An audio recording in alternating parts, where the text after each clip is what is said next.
Buenas tardes a todos, bienvenidos a una nueva edición del Aula Morán. Antes de empezar con la presentación de nuestra invitada de hoy, voy a dar las habituales instrucciones. Como saben todos nuestros asistentes habituales, estos eventos se graban y luego posteriormente se suben al canal de YouTube de la AME para su posterior visionado. Digo esto porque luego, al finalizar la presentación, tendremos un turno de preguntas, como hacemos habitualmente, y los participantes podrán hacer uso de la cámara, del micrófono o intervenir, si así lo prefieren, a través del chat. Y dicho esto, voy a pasar a presentar el tema y la invitada de hoy. La invitada es María Teresa García Gálvez. Es licenciada en Física, máster en Matemáticas Avanzadas por la Universidad de Barcelona y doctora en Matemáticas por la Autónoma de Barcelona. Actualmente está destinada en el área de modelización, de predicción numérica de AEMET, y está implicada en uno de los proyectos más novedosos del Centro Europeo, el proyecto piloto de temas relacionados con Machine Learning para la predicción, en particular para la predicción a medio plazo.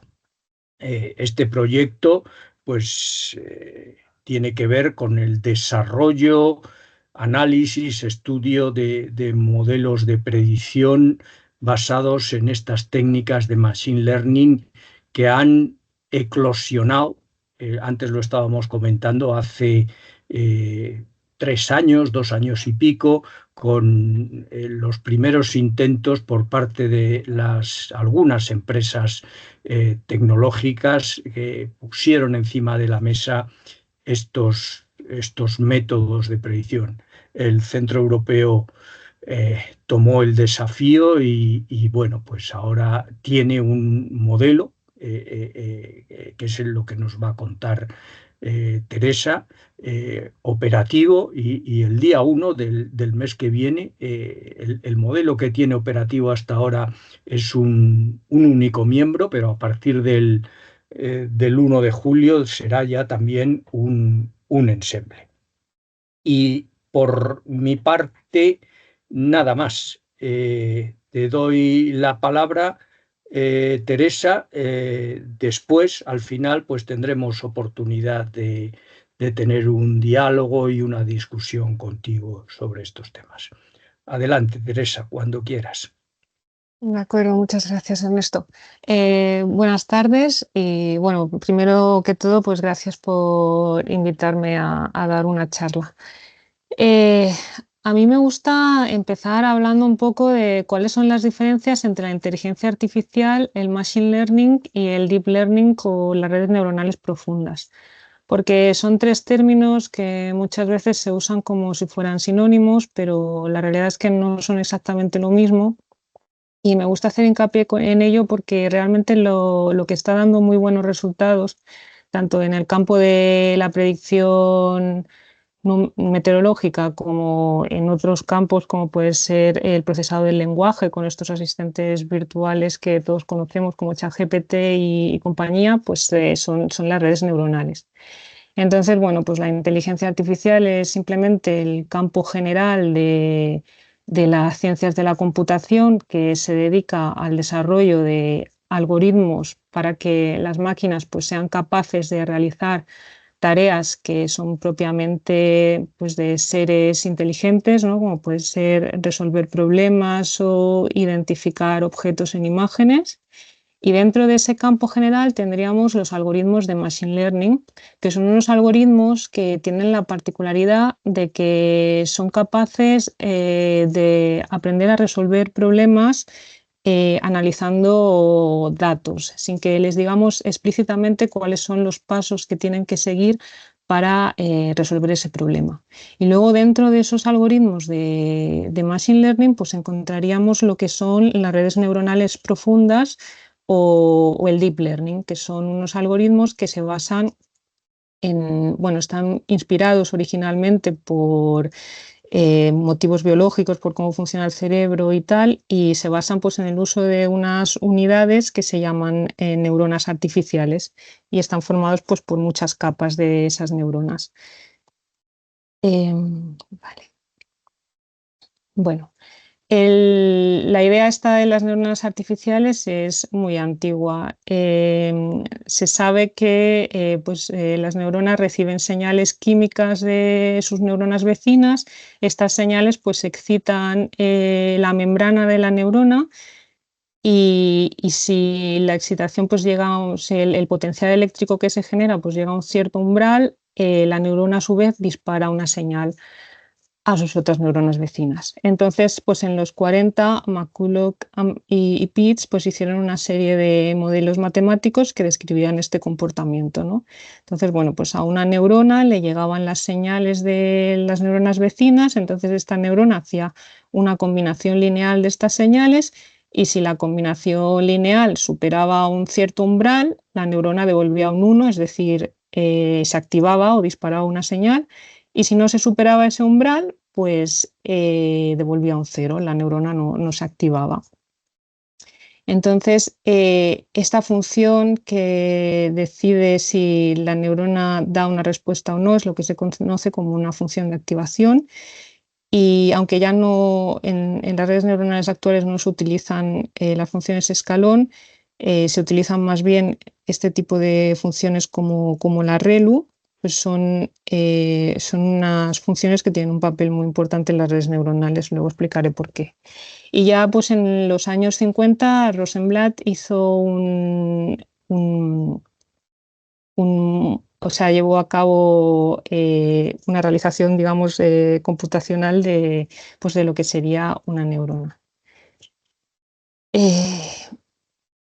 Vale. Cómo están conectadas esas neuronas entre sí, cuántas hay, qué tipo de funciones de activación utilizamos, etcétera, es lo que se conoce como la arquitectura de una red neuronal.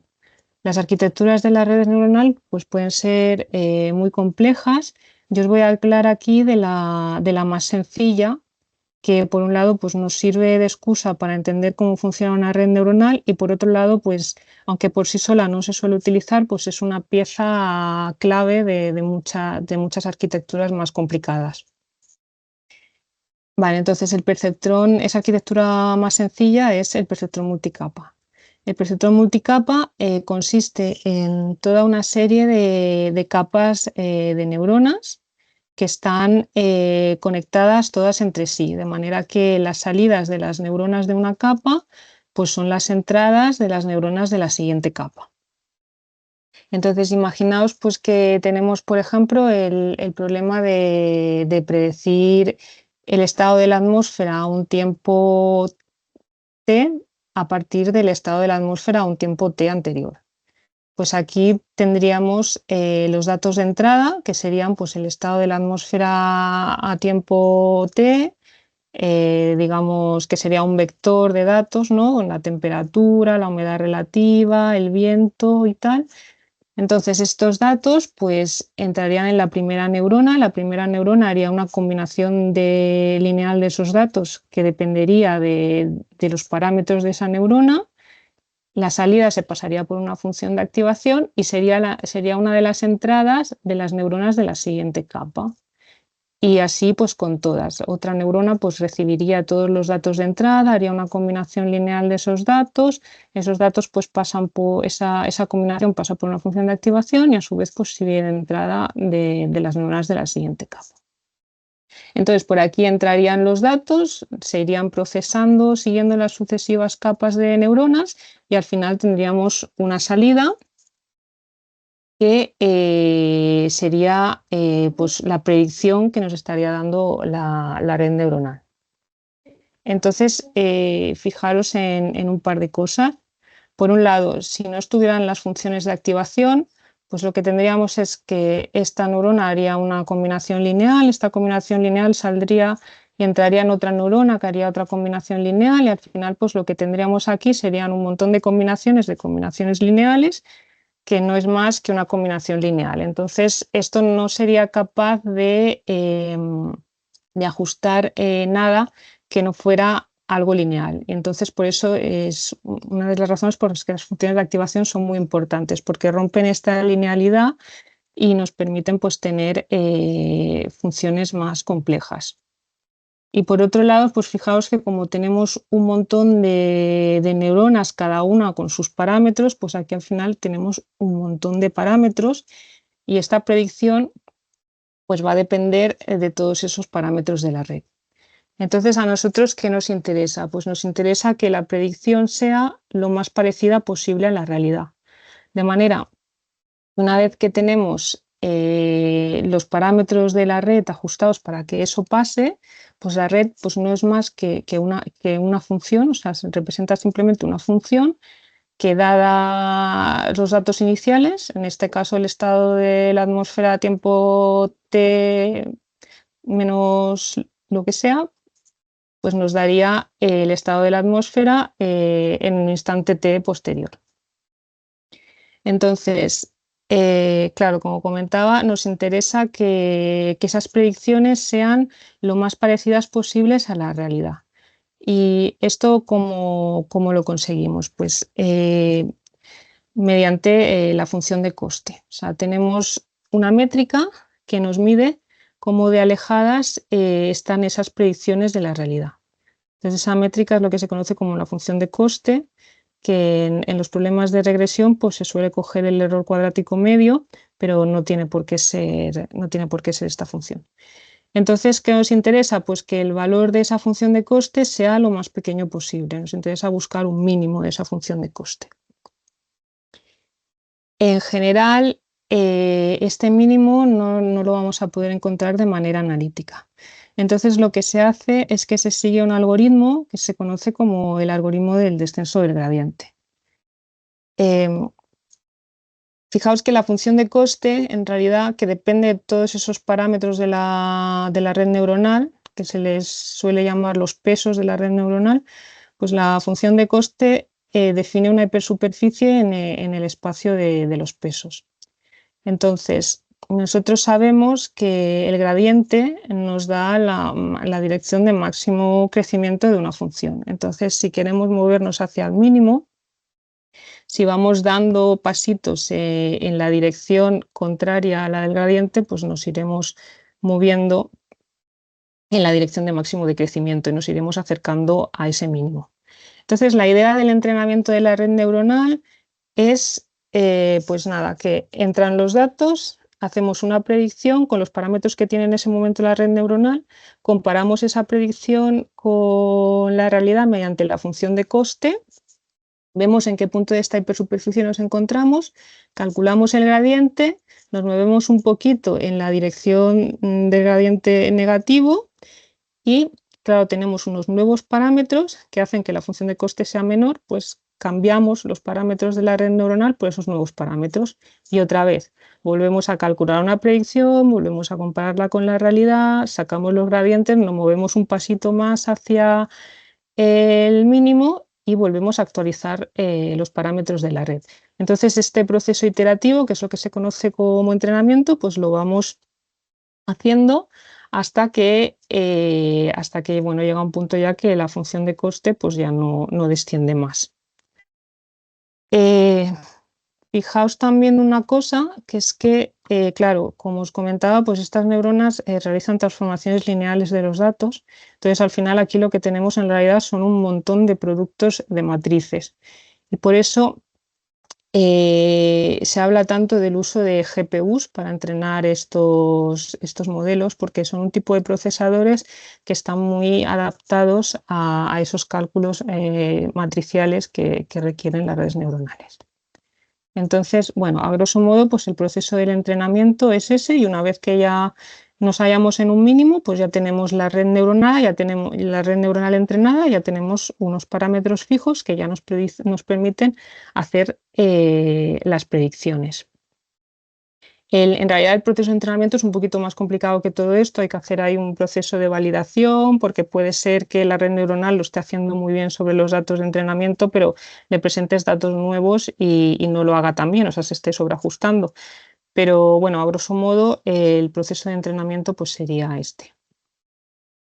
Entonces, como podéis ver, estos modelos pues funcionan de una manera muy diferente a como lo hacen los modelos tradicionales. Los modelos tradicionales pues están basados en unas ecuaciones que nos describen la física del problema, ¿no? Que nos describen cómo evoluciona el sistema en términos de cantidades físicas, y estas ecuaciones pues las resolvemos con métodos de cálculo numérico. En cambio, aquí no tenemos unas ecuaciones que nos den explícitamente la física del problema. Aquí lo que tenemos son una red neuronal con un montón de parámetros, que al final lo que hace es representar pues, toda una familia de funciones parametrizadas, y de esa familia, mediante el entrenamiento, pues nos quedamos con la que mejor resuelve el problema. Entonces, fijaos también que esto es algo que en realidad no requiere grandes conocimientos de meteorología. Esto es una herramienta general que la podemos usar pues tanto para hacer predicción meteorológica como la podríamos usar para muchos otros tipos de problemas. Por ejemplo, no lo sé, para predecir el precio del café en función del año, de la temperatura media de ese año y del grosor de los granos del café. Vale. Entonces, como os comentaba al principio, el perceptrón multicapa, que son simplemente un montón de capas de neuronas una detrás de otras, todas conectadas entre sí, es la arquitectura más sencilla que hay, pero por sí sola no se suele utilizar porque no da buenos resultados. Entonces, dos arquitecturas que se están usando mucho actualmente para predicción meteorológica son las redes neuronales de grafos y los transformers. Entonces, no voy a entrar mucho en detalle, pero sí que he querido dejaros aquí un par de referencias por si tenéis curiosidad y lo queréis mirar con más calma, pues lo podéis hacer. Lo que sí me gustaría comentar es que son dos arquitecturas en las que a la hora de procesar los datos se tiene en cuenta no solo el valor del dato en sí, sino el valor de los datos en un entorno de ese dato. Por ejemplo, en el caso de las redes neuronales de grafos, tenemos pues todos unos nodos que están conectados entre sí, la información de cada nodo se pasa por un perceptrón multicapa, pero a la hora de determinar la predicción sobre un nodo, pues se tiene en cuenta no solo la información de ese nodo, sino la información de todos los nodos que están conectados a él. Y en los transformers, que de hecho son una arquitectura muy popular porque es la arquitectura que hay detrás de ChatGPT, por ejemplo, y están dando muy buenos resultados, pues en los transformers pasa un poco lo mismo. Tenemos los datos y un entorno de esos datos, ¿no? Lo que sería el contexto. Y en el caso, por ejemplo, del procesado del lenguaje de ChatGPT, pues sería la palabra y el contexto sería la frase donde está esa palabra. En el caso meteorológico, pues a la hora de procesar los datos de un punto de grid, pues se tendría en cuenta ese punto de grid y todo un entorno. Entonces, mediante una cosa que se conoce como el mecanismo de atención, pues la red neuronal va aprendiendo un poco qué otros puntos de ese entorno son los que proporcionan la información como más importante o más influyente a la hora de predecir el futuro de ese punto. Vale. Entonces, a partir de 2022 empiezan a aparecer toda una serie de modelos de predicción basados en estas técnicas de redes neuronales profundas creados por grandes tecnológicas. Aparecen PanWeather de Huawei, GraphCast de Google, ForecastNet de Nvidia, luego más adelante Aurora de Microsoft y todavía pues han salido más modelos que yo ya me he perdido. Y bueno, es un poco, la cosa empieza un poco inspirada por unos primeros estudios como este paper de aquí, que está bastante bien, el modelo de Keisler, en los que se ve pues que las redes neuronales realmente parece ser que se podrían usar para este tipo de problemas de predicción de, meteorológica. ¿Por qué aparecen tantos modelos así a partir de 2022? Bueno, primero porque bueno, ahí ya empiezan a haber ciertos estudios de que parece que se pueden utilizar, pero por otro lado, digamos que las dos claves de las redes neuronales, y este es otro de los motivos por los que me gusta distinguir entre redes neuronales y machine learning. Las redes neuronales escalan muy bien con los datos. Cuantos más datos tenemos, mejor lo hacen. En cambio, otros algoritmos de machine learning que no son propiamente de redes neuronales, pues llega un momento que por muchos más datos que les pongamos, pues se estancan. Entonces, estamos en un punto en el que tenemos un dataset disponible muy bueno, que es ERA5, que es un reanálisis global de 40 años, y por otro lado estamos en un punto también en el que tenemos una gran capacidad de computación. De hecho, algunas de estas empresas, como por ejemplo Nvidia, pues se dedican a construir procesadores de este tipo que os comentaba. Nvidia es uno de los principales vendedores de GPUs y Google incluso tiene sus propios procesadores todavía más adaptados que las GPUs al cálculo de las redes neuronales. Entonces, pues claro, son empresas que tienen eso, mucha experiencia también en el desarrollo de software basado en técnicas de machine learning. Google, muchos de sus productos tienen detrás algoritmos de machine learning y de redes neuronales. Entonces, y es algo, como ya comentaba, que no requiere de tener grandes conocimientos de meteorología, pues entonces pues se lanzan a ello y crean estos modelos.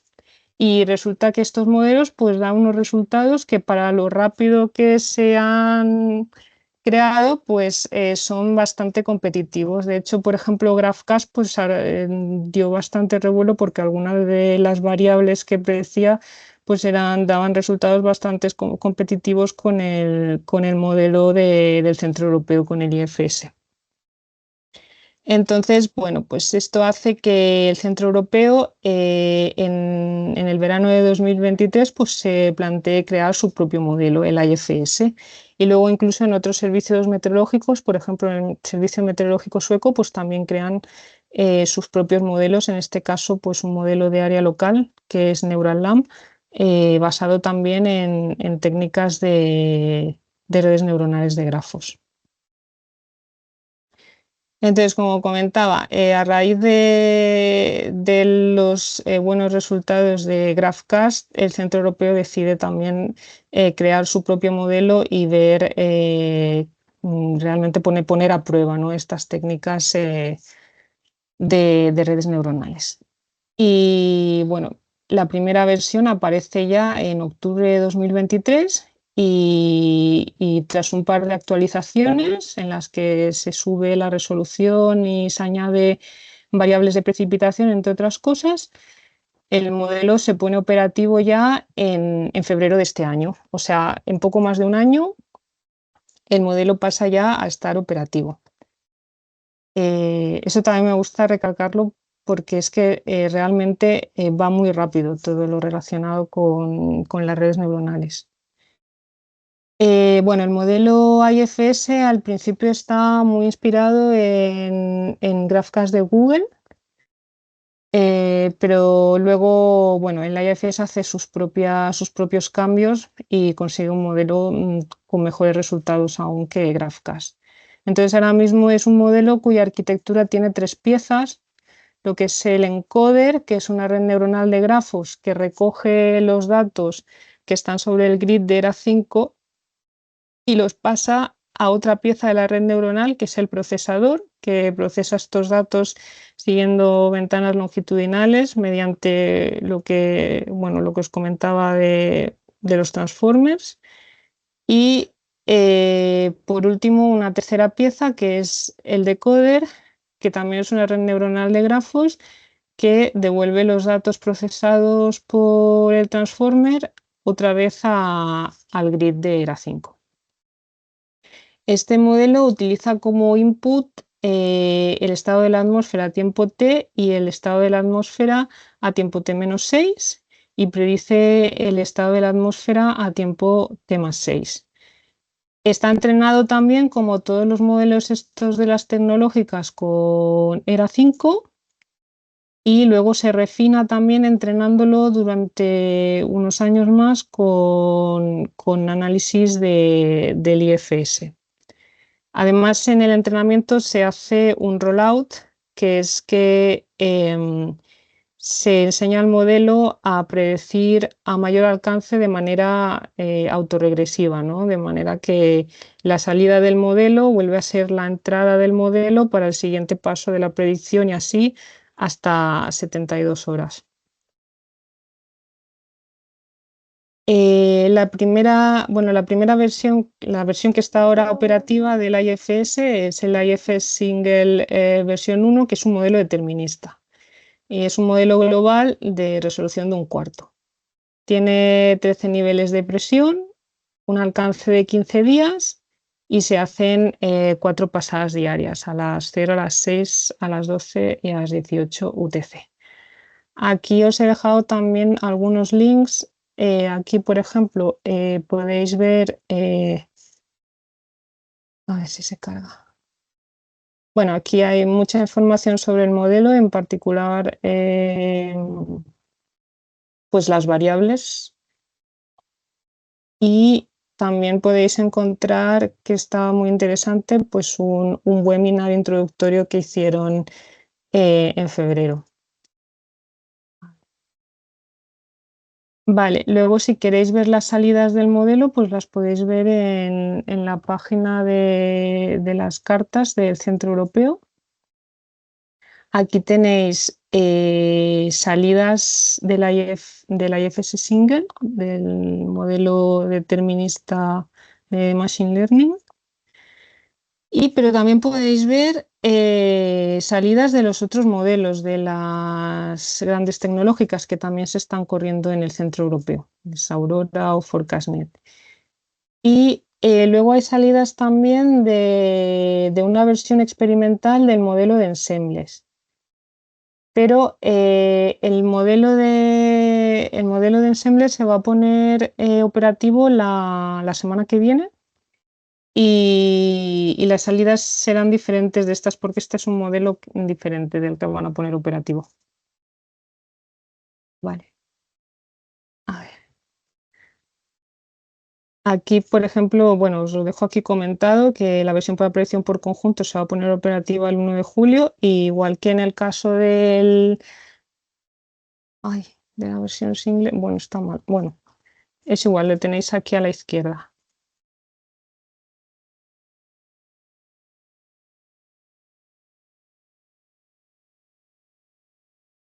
Pues igual, aparte de tener pues toda la información relativa al modelo, también podéis ver un webinar que hicieron la semana pasada, donde explican con bastante detalle lo relacionado con el modelo de predicción por conjuntos. Y por último, a mí me gusta mucho poner un link a esta página. Hugging Face es una plataforma que está pensada para compartir modelos de Machine Learning. Y entonces el Centro Europeo ha colgado aquí, su modelo, el Single. Aquí, aparte de encontrar pues, más información sobre el modelo, dos cosas interesantes que se pueden encontrar es aquí en los archivos tenéis el checkpoint, que es el modelo ya entrenado, ya con los parámetros fijos, el que se está usando para hacer las predicciones. Y hay también una libretita que explica cómo cargar este checkpoint y cómo hacer tú tus propias predicciones a partir del checkpoint. Y bueno, hacer los plots que te interesen y tal. Entonces, si tenéis acceso a una GPU, pues es algo interesante con lo que jugar. Vale. Vale, entonces el desarrollo del IFS dio lugar a la creación de Anemoy. Anemoy pretende ser un marco general para el desarrollo de modelos de predicción basados en redes neuronales. El IFS es un modelo global, pero pues por ejemplo a los Estados miembros nos interesan pues, modelos de área local con mayor resolución. Entonces la idea es que como el funcionamiento en realidad de los modelos de redes neuronales pues es bastante general, o sea, tienen todas unas piezas que son comunes, pues la idea es aprovechar lo que ya se había hecho del IFS para refactorizarlo en estas piezas y poder, digamos, añadir a cada una de esas piezas pues, lo que sea necesario para tener modelos que se adapten más a las necesidades de cada país o de cada región. Entonces, bueno, como se ha visto un poco a lo largo de la charla, hay varias piezas que son importantes a la hora de tener un modelo de redes neuronales.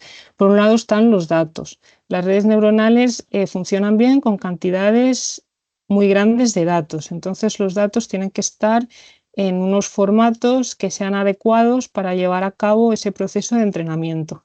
Entonces, claro, inicialmente el IFS es, bueno, inicialmente y no inicialmente, el IFS está entrenado con ERA5, entonces inicialmente se trabajó con ERA5, pero por ejemplo a nosotros pues, nos puede interesar entrenar con salidas de nuestro modelo operativo.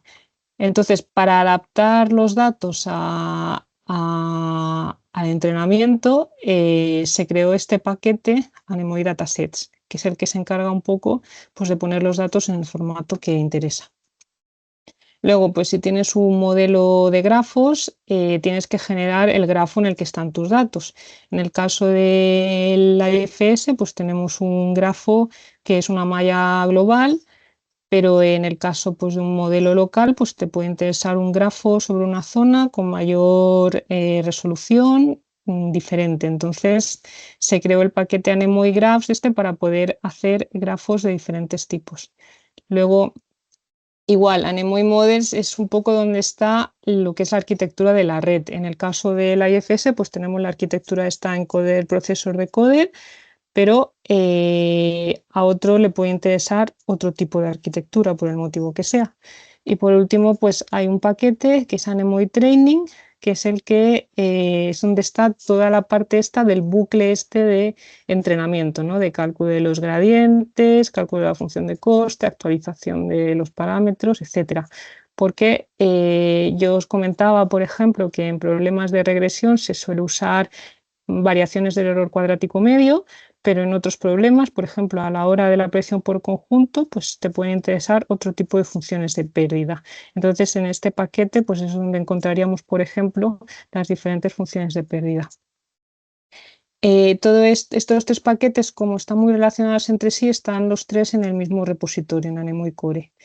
Y claro, una vez que ya tenemos el modelo entrenado, pues ya nos podemos olvidar totalmente de toda la parte esta del bucle de entrenamiento, etcétera. Y solo nos interesa tener, digamos, esos valores ya de la red neuronal, esos parámetros entrenados y usarlos para hacer predicciones. Entonces, hay un paquete más que es Anemoy Inference que está pensado para hacer solo ese paso. Aparte de todas estas librerías, que son todas de código abierto, pues hay también un catálogo con dataset y checkpoints, que de momento pues es algo interno, no está abierto al público, porque pues puede interesar, por ejemplo, probar modelos que han sido entrenados en una región pues sobre otras regiones. Entonces, bueno, pues pretende también ser un poco una plataforma pues, de intercambio de datasets y de checkpoints, que como comentaba son modelos ya entrenados. Y aquí pues os dejo también un link a una serie de webinars que se hicieron a principio de año explicando un poco en más detalle cómo funcionan cada una de estas librerías. Anemoy está pensado para tres perfiles de público: para desarrolladores, para científicos y para usuarios. Entonces, para desarrolladores, pues un poco en la línea de lo que os comentaba, o sea, el IFS pues tiene la arquitectura que tiene, pero a lo mejor a otra región le puede interesar más utilizar otro tipo de arquitectura. Entonces, bueno, pues esos desarrolladores pueden ir ahí al código y meter la arquitectura que a ellos les interese. Pero también puede ser que yo como científica pues no quiera tocar el código, pero sí que quiera, a partir de lo que ya hay disponible, pues hacer experimentos a ver pues cuáles son las combinaciones de lo que hay disponibles que mejores resultados dan en mi caso, ¿no? Entonces, pues Anemoy dispone también de unos ficheros de configuración YAML en los que podemos tocar parámetros relativos a los modelos, a los parámetros de entrenamiento, etcétera, y directamente pues lanzar experimentos y ver qué es lo que mejor resultado nos da. Y por último, pues una vez que uno ya tiene un modelo que le satisface, ¿no? Como en el caso del Centro Europeo, que ya tienen el IFS operativo, pues también se puede usar desde el punto de vista de usuario, ya de simplemente pues yo tengo mi modelo concreto con sus parámetros ya entrenado y simplemente pues voy haciendo las predicciones pues con la frecuencia que me interese.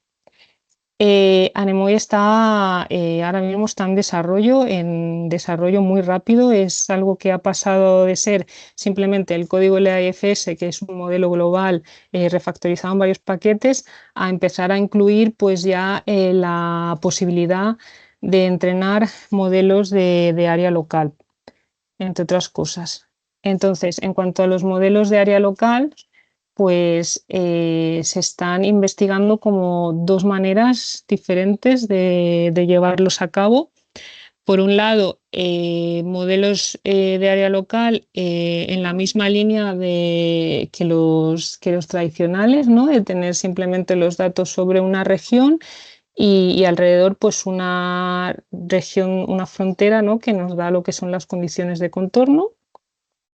Pero por otro lado también se ha explorado la posibilidad de usar modelos globales que tengan una resolución mayor en un área de interés, que esto es lo que ha hecho MedNorway. MedNorway, a partir del IFS, pues ha hecho sus modificaciones en el marco de Anemoy para tener un modelo que en su área pues tiene una resolución mayor. Y esto es lo que se conoce también como el approach stretch grid. Y bueno, una de las cosas, por ejemplo, que se está estudiando en el marco de Anemoy y en el marco del proyecto piloto de Machine Learning del Centro Europeo que comentaba Ernesto, es pues cuál de las dos aproximaciones da un mejor resultado. Y bueno, ya para terminar, pues os he dejado también aquí un poquito de bibliografía, unos libros que me gustan mucho, algunos artículos pues, relacionados mayoritariamente con el IFS y un par de cursos que están bastante bien. Y por mi parte ya está. Muy bien, muchísimas gracias, Teresa. Muy interesante. Pasamos a la parte de discusión, de preguntas. El que quiera preguntar algo, por favor, que levante la mano virtual Si no, no os veo. Y le doy la palabra. Tras se animan nuestros participantes, pues voy a lanzar yo una pregunta. Muchos de estos desarrollos lo que tienen en común son los datos, y los datos han sido el ERA 5 esencialmente. Pero me consta que el Centro Europeo ha hecho pruebas saltándose estas condiciones iniciales, directamente desde las observaciones. Fundamentalmente hay por ahí un artículo en el que directamente pasa de las observaciones, fundamentalmente de satélite, a las predicciones. ¿Qué sabes de esta vía? ¿Sabes si van a avanzar por ahí o no? Sí, es una vía en la que el Centro Europeo está investigando activamente. De hecho, con observaciones que yo sepa, se están mirando dos cosas. O sea, simplemente al modelo que ya tienen, añadirle observaciones para ver si hay una mejora y el ir directamente o sea, saltarse totalmente lo que es el reanálisis y entrenar con observaciones para predecir observaciones. Sí, se están haciendo estudios con resultados preliminares interesantes. Yo creo que se va a explotar bastante esta vía porque una de las cosas que me comentaron a mí, por ejemplo, es que para hacer el reanálisis de ERA5 se utilizó un 5% de las observaciones disponibles. Entonces, claro, hay muchísimo margen ahí para trabajar. Pero el problema es que las observaciones pues, son mucho más complicadas de tratar que lo que es un reanálisis. O sea, tienen muchos problemas técnicos y eso hace también que esa parte pues, vaya mucho más lenta. Porque claro, las observaciones pues, no, son muy irregulares, tanto a nivel espacial como a nivel temporal. Em, Tienen errores que además pueden ir variando con el tiempo. Hay algún tipo de observaciones como los satélites, pues que tienen un tiempo de vida, ¿no? Y cuando cambian el satélite, pues ya a lo mejor esa área pues ya deja de estar cubierta. O sea, es mucho más complicado de tratar desde un punto de vista técnico que simplemente pues coger el reanálisis, que ya está todo bien arregladito sobre un grid, y entrenar tu modelo. O sea, yo creo que es una vía muy prometedora, pero que tiene mucha faena desde el punto de vista técnico. Y bueno, luego aparte, claro, las observaciones, pues si empezamos a meter muchas observaciones, pues los requerimientos computacionales también pueden ser importantes. Entonces, sí, es una vía en la que se está investigando. Yo le veo bastante futuro, pero tiene sus complejidades. Ujú. Muchas gracias. Veo una mano levantada. Marcelino Núñez. Adelante, Marcelino. Hola, buenas tardes, María Teresa. Enhorabuena por la charla y enhorabuena a la AME por la elección del tema, muy interesante. Mira, yo quería preguntarte una cosa que siempre se dice cuando se comentan sobre estos modelos, ¿no?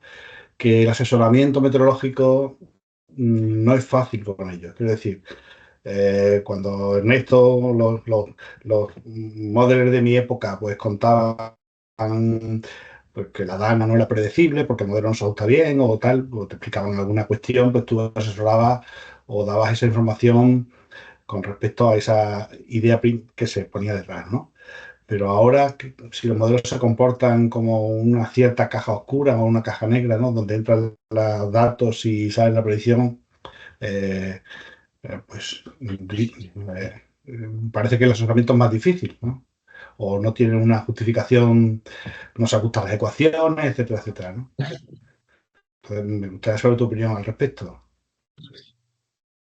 Sí, a mí, bueno, sí, a mí claro, me preocupa un poco en realidad que no haya detrás una base física, porque claro, si te hace alguna cosa rara el modelo, no sabes muy bien por qué te la ha hecho. Entonces, yo creo que, bueno, que van a requerir ahí un periodo, digamos, o sea, aunque ahora los resultados preliminares sean como bastante buenos, van a requerir todavía ahí un periodo de evaluación largo, porque además los resultados que suelen ser muy buenos suelen estar medidos respecto también al error cuadrático medio, que es precisamente para lo que están optimizados estos modelos. Entonces, yo creo que hay que dejarlos un tiempo ahí, ver un poco cómo lo hacen en casos extremos. O sea, yo creo que no es algo que esté como es muy interesante y tiene, bueno, es prometedor, pero yo soy ahí un poco cauta con ese tema. Yo creo que requieren todavía un tiempo ahí de supervisión. Muy bien, muchas gracias. El siguiente para intervenir es Carlos Santos. Adelante, Carlos. Hola, saludo a todos. Me presento Hola. porque no me conocerán muchos.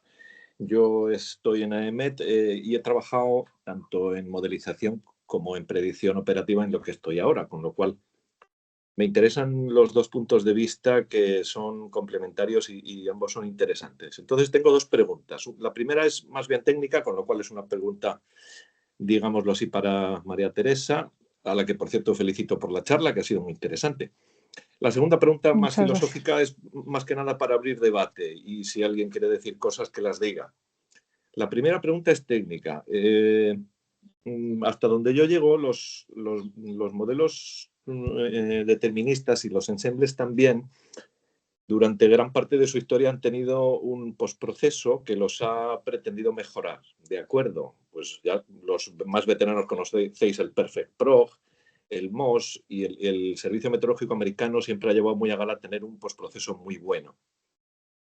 Y hasta donde yo llego, el AIFS en principio era algo parecido, una especie de último escalón en un proceso muy amplio en el cual está pues, una captura de observaciones, una asimilación de las mismas, las ecuaciones de la dinámica, las parametrizaciones y por último un postproceso que puede mejorar las salidas del modelo o las salidas del ensemble. En el Centro Europeo también ya conocéis algunos. Los experimentos de calibración del ensemble siempre han dado mejores resultados que el propio ensemble. ¿Vale? De aquí salen dos ramas en mi pregunta. La primera es, claro, y esto enlaza con la pregunta de Marcelino, esta última variante del asunto parece que, digamos, parte directamente de las observaciones, no necesitan tanto de la modelización en sí, pero hasta cierto punto creo que se podría encuadrar dentro de lo mismo. Sería por así, no quiero llamarlo postproceso quizá, pero es una pata más dentro de un proceso amplio, ¿no? Mi preocupación sale ahora de lo siguiente. Ya sabéis, los que leéis prensa pues, meteorológica o de redes sociales o de meteorólogos aficionados, etcétera, etcétera, incluso muchos o algunos jubilados de aquí escriben artículos que a lo mejor son de cosecha propia o están traducidos de artículos americanos o de otra procedencia, donde hablan un poco alegremente, en mi opinión, de la competencia entre la inteligencia artificial y la modelización. Entonces, los grandes titulares son: la inteligencia artificial gana al mejor modelo del mundo, que es el modelo del Centro Europeo. A mí creo que esto es más grave incluso que un abuso del lenguaje, porque me parece inventarse una competencia entre dos aspectos de un gran proceso y no hay tal competencia. Creo que además estos grandes titulares pueden influir en las mentes de algunos directivos o gente que toma decisiones y llevarles a una confusión conceptual importante. ¿Vale? Yendo al grano, creo que convendría a todos los niveles aclarar, pues yo no sé hasta qué punto hay tal competencia. Lo que se puede discutir es si esto tiene una utilidad relativa, que está habiendo evidencia de que la tiene, ¿no? Entonces, la primera pregunta técnica para ti, para Teresa, es ¿hasta qué punto estos avances en los que tú estás inmersa se pueden considerar una pata más de un proceso o realmente son una cosa realmente novedosa? Y estos titulares alegres tienen más razón de lo que yo creo. Sí que hay una competencia real entre la inteligencia artificial y la modelización, ¿vale? Y luego pasaré a la pregunta filosófica. Perdonad que me he enrollado un poco, pero quería que quedase clara la idea, ¿eh? Bueno, ahora mismo lo que sería un modelo como el IFS, pues hace todo lo que es el paso de predicción a partir del análisis. O sea, ahora mismo el análisis es el mismo del modelo IFS operativo. A partir de ahí te hace todo el paso de predicción mediante el Machine Learning. Y ahora mismo que yo sepa no se le está haciendo ningún postproceso. O sea, toda esa parte, toda esa pieza de lo que es ir del análisis a la predicción a T+6, T+12, etcétera, la hace la red neuronal. No sé si te respondo, porque tampoco sé si he entendido muy bien. Yo tampoco lo sé y por eso voy a afinar la pregunta un poco más. ¿Hasta qué punto todo esto en lo que tú trabajas utiliza la modelización de alguna manera? Por ejemplo, utiliza ERA 5, por lo que yo he entendido. Y si utiliza ERA 5, Sí, de algún modo necesita la modelización previamente, ¿no? sí, yo en lo que trabajo utiliza las salidas de lo que son los modelos. Por ejemplo, en el caso ya de AEMET serían las salidas de Harmony, tanto para lo que es entrenar el modelo como para luego como condición inicial de la predicción. Bueno, aclaro O la idea sea, un poquito más, perdón que sea pesado. Lo comparo con la competencia que alguna gente se ha inventado entre los ensembles y los modelos. Los ensembles y los modelos no compiten. Los ensembles necesitan a los modelos, con lo cual esa competencia se la inventa pues algunas personas. Bueno, de todos modos, paso a la segunda pregunta, que es un poco más filosófica y más que solo, no es una pregunta solo para Teresa, es para abrir debate si surge la ocasión. El tema ya tiene que ver con aspectos delicados de cómo se puede hacer más eficaz, como ahora está muy de moda, un servicio meteorológico, en particular AEMET. Entonces, nosotros somos responsables de la seguridad de vidas y bienes porque estamos de algún modo integrados en el sistema de protección civil. La decisión final de si se ponen alertas meteorológicas o no, de momento las toman seres humanos.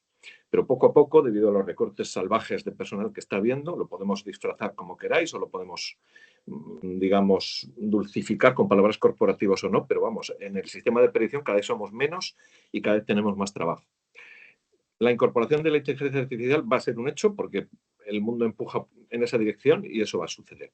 Lo que me preocupa, y esto tiene mucho que ver con lo que ha preguntado Marcelino, la palabra asesoramiento yo la cambiaría por contraste, en todo caso. Las personas que se supone que van a supervisar las salidas de las inteligencias artificiales van a tener seguramente la responsabilidad civil última antes de que eso pase al mecanismo de protección civil. Pero si esas personas tienen un tiempo de contraste limitado. Por ejemplo, me estoy imaginando a los directivos planificando esto y haciendo barbaridades como que la inteligencia artificial trabaja y luego un predictor lo supervisa durante una hora y haces Castilla, ¿no? En esa hora el predictor no tiene tiempo de contrastar las salidas de la inteligencia artificial y más aún, como indica Marcelino, si esa inteligencia artificial ya no está basada en modelos que nosotros podamos entender, ¿verdad? Más bien ya tipo caja negra. Entonces, yo lo planteo ahí, lo dejo encima de la mesa para debate, ¿eh? Me parece un tema que habría que abordar a nivel corporativo y a nivel también filosófico de cada persona que escuche estas palabras en donde sea. ¿Cómo abordar esto? Porque la protección civil, vamos, la seguridad de vidas y bienes es importante. Y creo que la inteligencia artificial, por lo menos hasta ahora, debería ser una herramienta y nada más que eso, pero a la vez las personas que utilicen esa herramienta deben tener un papel, si bien protagonista desde el punto de vista de la responsabilidad, un papel y unos recursos de tiempo razonables para poder contrastar. Bueno, muchas gracias y perdonar el turre, que me he extendido un poco. Muchas gracias, Carlos. Teresa, ¿quieres comentar este último aspecto de Carlos? Bueno, yo sigo en mi línea de que creo que hay que ser bastante cautos con estos modelos porque llevan poco tiempo de vida y bueno, una de las cosas que se ha visto, sobre todo en el ámbito de procesado de lenguaje, es que pues, los modelos a veces alucinan. Entonces, bueno, yo sería cauta antes de, o sea, me parece un campo muy interesante, muy prometedor, pero antes de utilizar la inteligencia artificial ya de manera realmente operativa, pues exigiría un poco de cautela. Sí, yo voy a comentar estos aspectos. Me parece muy interesante estos que has planteado, Carlos. ¿Hacia dónde vamos a ir? ¿Cuál es el papel de los meteorólogos operativos, de los predictores? Ahora tenemos dos vías y es muy tentador para que alguien por arriba se plantee, hombre, tenemos dos vías, esto parece un derroche, vamos a simplemente a suprimir una de las vías. y normalmente posiblemente sea la vía tradicional, la basada en física, en las ecuaciones.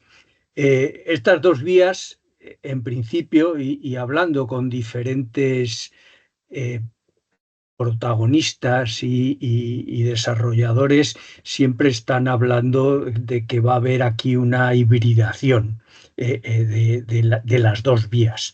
La vía física, pues posiblemente se va a ir alimentando o incluyendo cada vez más inteligencia artificial. Estoy pensando, por ejemplo, en la parte de las parametrizaciones físicas.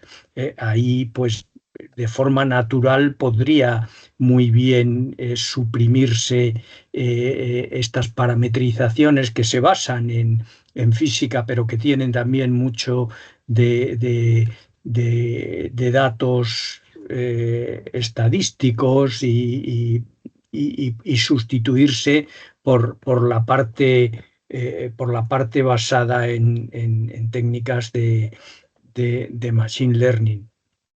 Por otro lado, estamos hablando también de una cuestión que es esencial. Antes hablábamos de saltarnos o no la parte de asimilación, teniendo en cuenta una vía que está explorando el centro europeo. Nos podemos saltar la vía de asimilación, realmente relacionar los datos, fundamentalmente datos de satélite, con las predicciones. Nos costará mucho, porque son muchos datos, entrenar este sistema, pero si a alguien se le ocurre no facilitar datos de satélite, de un determinado satélite o colecciones de satélites o sensores, tendríamos que reentrenar a todo el sistema, cosa que no se hace de un día para otro. Sería una cosa realmente compleja. Estamos hablando ya de cuestiones de estrategias, cuestiones quizás de poder entre grandes empresas, países, no sé, son cuestiones realmente complicadas. Ahora mismo, en el entorno de un servicio meteorológico pequeño o mediano como es AEMET, supongo, y esto me gustaría que me lo confirmases, debe haber mucha incertidumbre sobre el futuro de una unidad como es la unidad de modelización, incluso el futuro de los predictores tal y como se entienden ahora. Haría falta unos predictores muy formados específicamente para poder discriminar diferentes tipos de productos y poder añadir valor a su papel. No sé, son reflexiones variadas. Si quieres comentar algo tú o Carlos, que es el que las ha puesto sobre la mesa. Yo sí te respondo rápido, Ernesto. En AEMET hay incertidumbre en todos los departamentos, no solo en modelización o en predicción. Entonces, lo que yo veo son cosas más bien políticas, realmente no inciden en esta charla o debate marginalmente en todo caso, pero vamos, son básicamente poderes políticos y burocracias que nos recortan el personal de manera sistemática y hacen nuestro trabajo muy difícil. Yo soy predictor operativo, entonces yo cada vez tengo menos tiempo para hacer las mismas cosas. Se espera de mí que añada valor a la modelización, y lo cual me cuesta cada vez más, pero sigue siendo necesario porque los modelos y los ensembles no son perfectos y eso lo sabéis todos. En la DANA tuvimos suerte y lo hicimos muy bien, pero estamos ya en el borde de que no haya tiempo. Un recorte importante que hay en AEMET es en formación y específicamente en formación para los predictores. Yo ahora tengo un montón de compañeros noveles que vienen verdes, completamente verdes. ¿Cómo se enfrentan estos chicos a poner alertas meteorológicas sin formación? Es muy delicado. Entonces, en términos generales, yo lo que haría, para empezar, y esto no responde a nada de lo que has preguntado, pero bueno, añadiría más recursos en términos generales en formación. Y en segundo lugar, sí, específicamente habrá que darle una formación a la gente para que añada valor, además, pues a estos procesos que ya tienen o van a tener enseguida inteligencia artificial. Pero sobre todo creo que es importante no perder el conocimiento. Yo creo que el conocimiento de la física, de las matemáticas, de la meteorología, tiene mucho valor. Y si pensamos que con echar un vistazo a unos mapas y con 4 reglitas básicas podemos dar valor añadido, estamos muy equivocados. Será mucho más barato, desde luego. Será mucho más fácil organizativamente, también. Pero creo que el conocimiento es muy peligroso si dejamos que se olvide, si dejamos que se pierda, si dejamos que no se transmita. Porque ahora mismo el conocimiento no se está transmitiendo. Un montón de predictores veteranos se han jubilado ya. Yo me voy a jubilar en 2 años y medio. Y no tenemos ocasión de transmitir nuestro conocimiento a los predictores nobles. Si ese conocimiento se pierde, estamos delegando nuestra responsabilidad en unos esquemas. No estoy, digamos, señalando en absoluto a la inteligencia artificial como responsable de nada. Los responsables son los que toman las decisiones, ¿eh? Pero estamos delegando nuestras responsabilidades de una manera un poco, creo, inconsciente, ¿vale? La protección civil tiene que ser algo más que eso. Y además, el conocimiento en sí mismo creo que tiene un valor, porque las personas que diseñan estos sistemas, tiene que haber una parte que conozca la física. Y si no, ya entramos en un mundo nuevo del que yo no puedo hablar, porque es un mundo que no ni conozco ni sé cómo va a funcionar, pero no me gusta. Muy bien, tenemos aquí otra mano levantada que es Hal José Antonio, soy PD. yo, Ernesto. José Antonio López Díaz. Adelante, adelante. Disculpa por... No es que me esté camuflando. Vale. Es incapacidad Adelante, por mi parte de aclararme con el Teams y con la forma en que lo presento ahí, pero sí, soy yo. Sí, bueno, adelante, gracias. José Antonio. Sí. Bueno, en primer lugar, muchas gracias a la ponente, que me parece que bueno, ha sido estupenda, muy interesante, muy formativa. Y yo, de este tema, la verdad, estoy bastante alejado, ¿no? Porque profesionalmente yo vengo del campo de la climatología y ya estoy jubilado recientemente, ya como tantos que entramos en toda esa época, ¿no? Y bueno, simplemente añadir, claro, a lo que estabais comentando, ¿no? Carlos y tú, Ernesto, todos los temas en concreto de AMET, y supongo que de más organizaciones y tal, está el tema muchas veces demográfico, de que entramos un montón de gente en unos años por temas de natalidad y tal, y ahora pues nos está tocando jubilarnos y es otro factor que hay que tener en cuenta.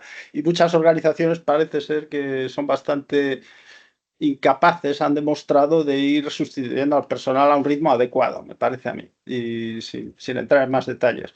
Pero bueno, yo quería cambiar un pelín el tercio de lo que estás diciendo y es preguntar sobre si tienes conocimiento de aplicaciones de estos procedimientos de inteligencia artificial a, por ejemplo, lo que es la generación de escenarios climáticos, porque se me ocurrió cuando estabais hablando antes del tema de que efectivamente parece ser que la inteligencia artificial ofrece una alternativa para la predicción, al menos de lo que es el tiempo, ¿no? El tiempo atmosférico en unos días, en que se soslaya la necesidad de las ecuaciones físicas. El procedimiento es distinto, ¿no?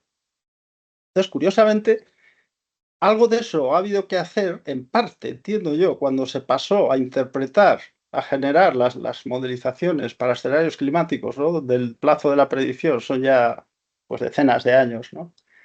Se hubo que relajar entonces, obviamente, o sea, en la interpretación de los resultados de esa modelización ya no tienes, digamos, algo así como una indexación precisa en el tiempo de los resultados. Todo eso lo tienes que abstraer y te tienes que quedar con parámetros de tipo estadístico de la modelización, ¿no? De un escenario, por ejemplo, en un año determinado, o incluso en una decena de años, tú lo que puedes observar con fiabilidad pues son las frecuencias de determinados patrones o parámetros medios climáticos, etcétera. O sea, la idea es que la estadística, los valores estadísticos de las variables climatológicas, digamos, serían más predecibles o estimables con esa técnica.